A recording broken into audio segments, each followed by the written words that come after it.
ধা ধিন না ধা ধুন না কত তা ধাগে পেটে ধিন না ধা।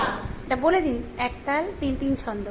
একতাল 3-3-3-3 ছন্দ, 4টে বিভাগ, 3টে তালি, 1টি খালি।